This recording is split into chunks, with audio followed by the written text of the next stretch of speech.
associated to cattle. Why cattle, not any other thing that you've decided to choose? Not crops, not, but real cattle, and then making sure that you bring back the dip. If the rest I'll ask later. I don't want to talk about the 80. I just want to start from the very background. Why the dip and why cattle? Okay. If you notice the climate here, though we're next to water, the place is extremely dry and quite hot, which is where animals thrive. If you notice, most of the parks are quite dry, but so long as there's water, it's an area which animals do very well. So historically, animals have done well here.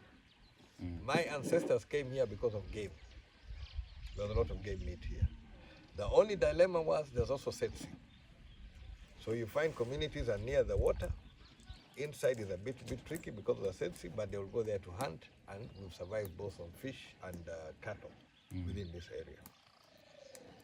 Even the Maruzi Ranch, it was consensus with the communities that, and the British, when they discussed with our forefathers, was they remove the animal, get rid of the setsi, bring cattle, and then obviously the community believe that they'll benefit from having access to the meat of the cattle. So this area has been a cattle area throughout, historically. Crops suffer because of the dry season. There's a lot of prolonged drought. So animals is the key element. I myself was doing animals. I started doing animals in the 80s. I was gifted my first animal in the campaign of 1980. My grandmother added 2, then I got some more. So I started well in the 80s, keeping animals. So this is a rewind for me. And that's why the issue of the cattle dips.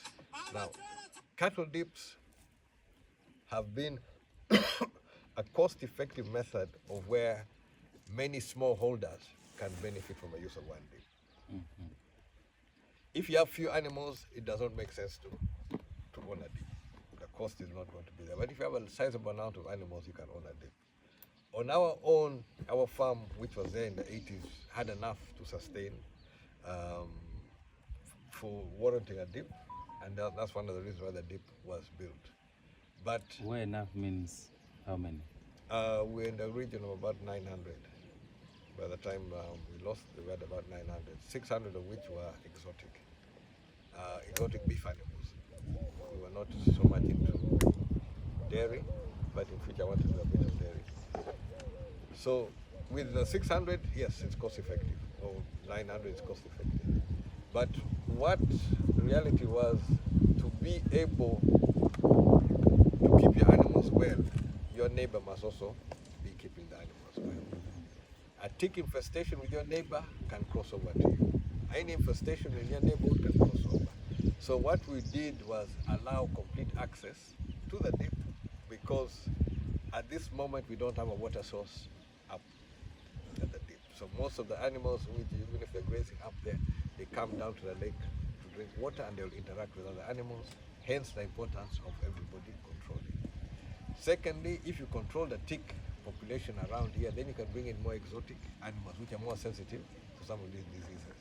And hence you can get better production, better beef, better milk yields, but you must first control the tick infestation. So the cattle dip was an important asset. I have embarked on restoring it because it's a foundational ingredient for having a healthy cattle population. So, and these dips were built to last. The one you witnessed today was built in the early 80s. The one I worked on in Nomoro was built in the early 70s.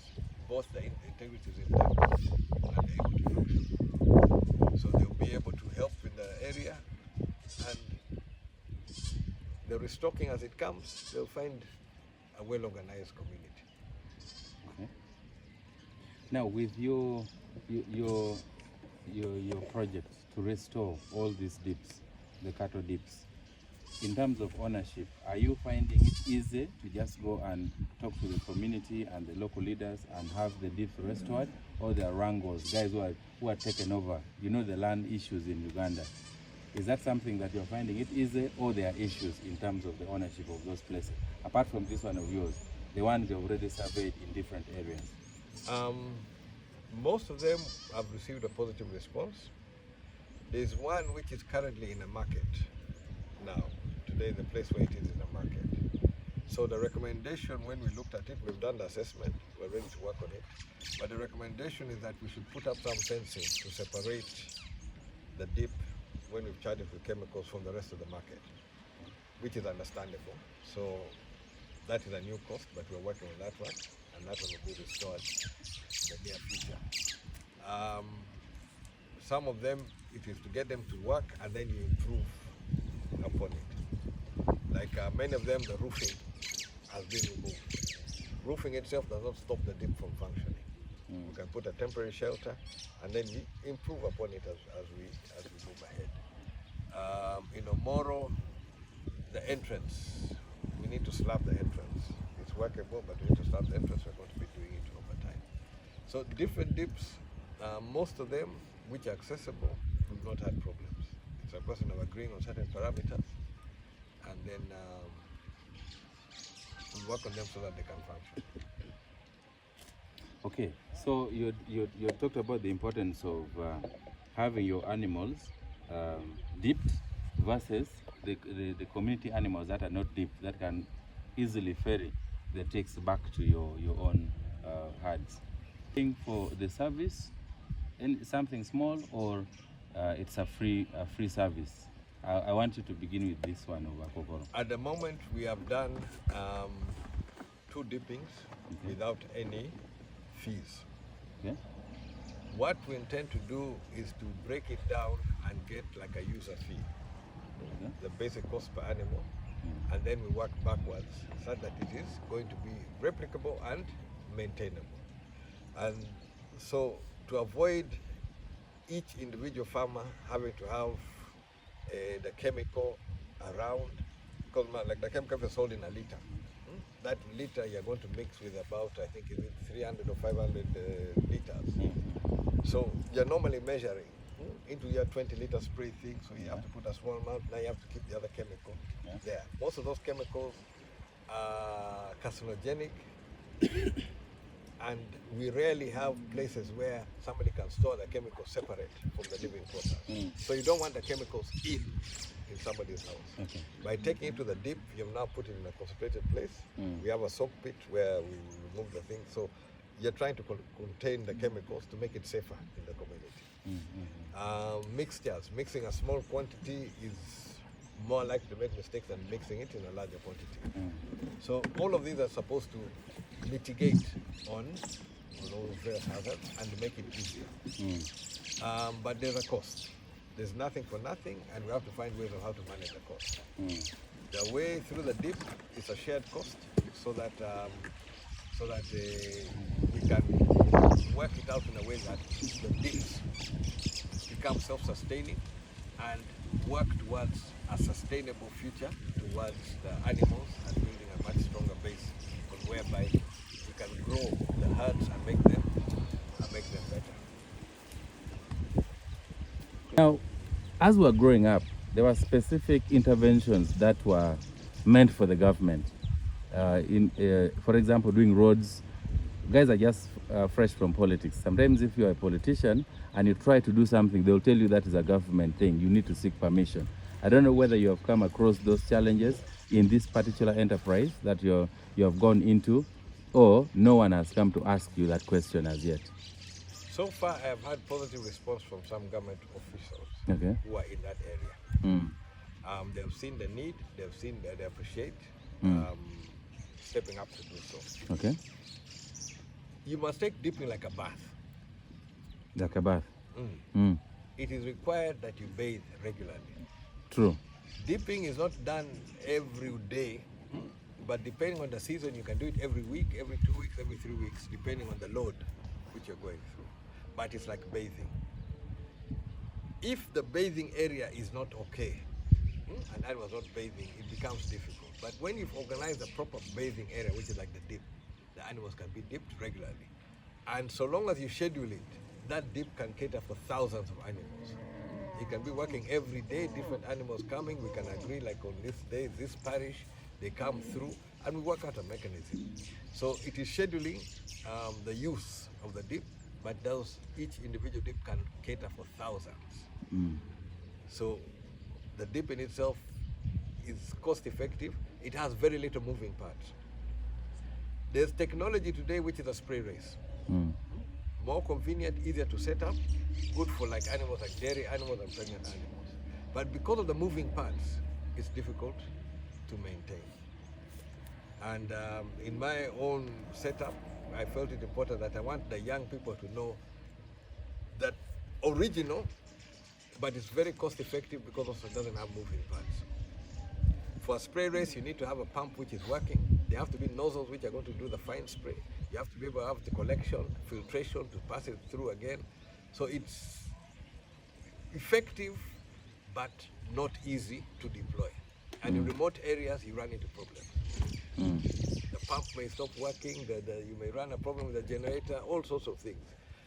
This setup, it is a static thing. It will be able to work constantly and you can replenish, sort it out from before. As you saw today, this is a second dipping using the same chemical, same issue. And today we have dipped far more than we dipped the first time.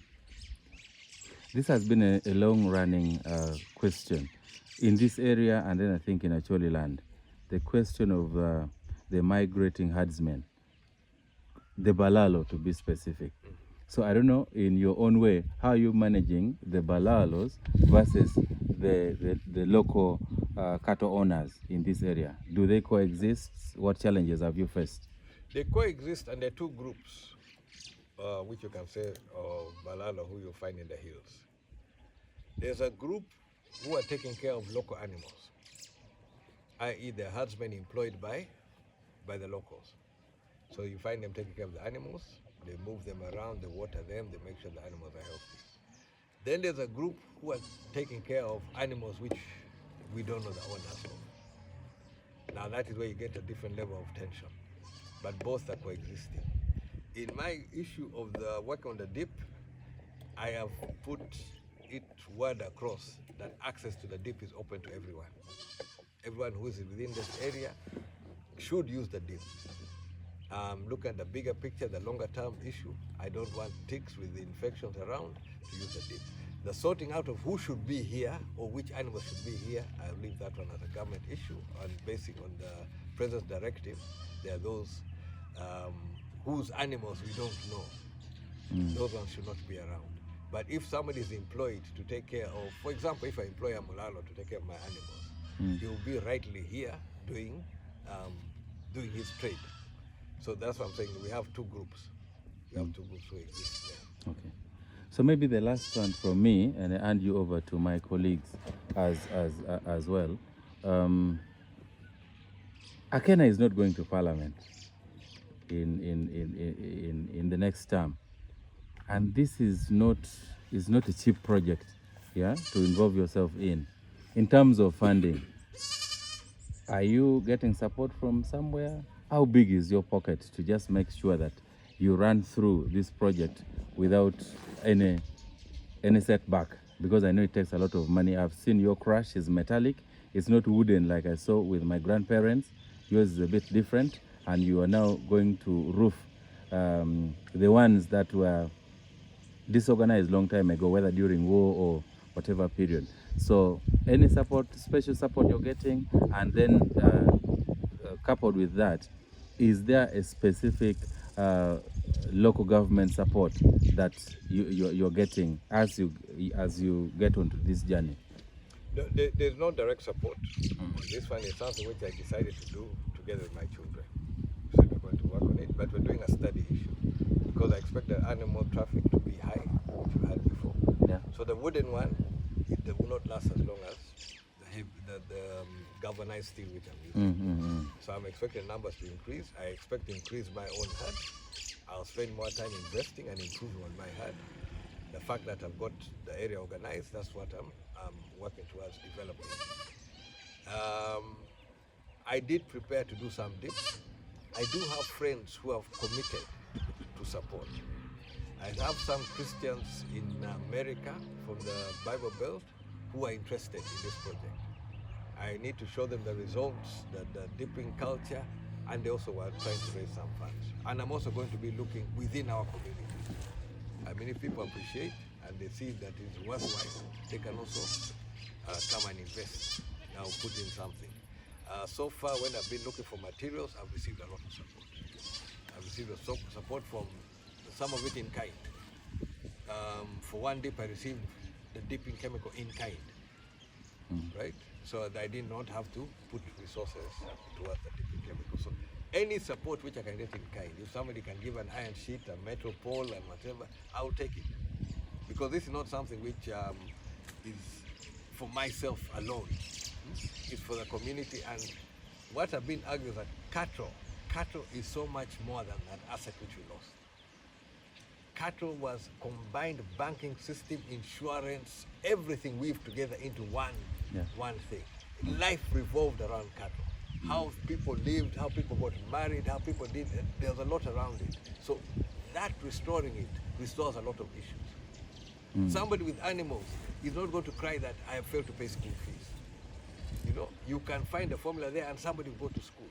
You know, somebody will be able to get that skill which will be able to sustain them. So to sustain all of us, we need to look at where we can recover our livelihoods. And for me, cattle is a key element.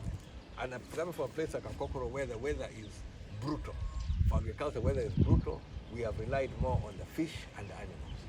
So we need to strengthen those sides of issues. Of course, I have issues around the fish, how things have been handled, but right now we're talking about the issue of the cattle. That one needs to be strengthened. Okay, so do you have a concrete project document that you can confidently work with to the Ministry of Agriculture, Animal Industry and Fisheries, or the Prime Minister's office, or the President's office, and you say, this is what I want for my people, I need funding for it?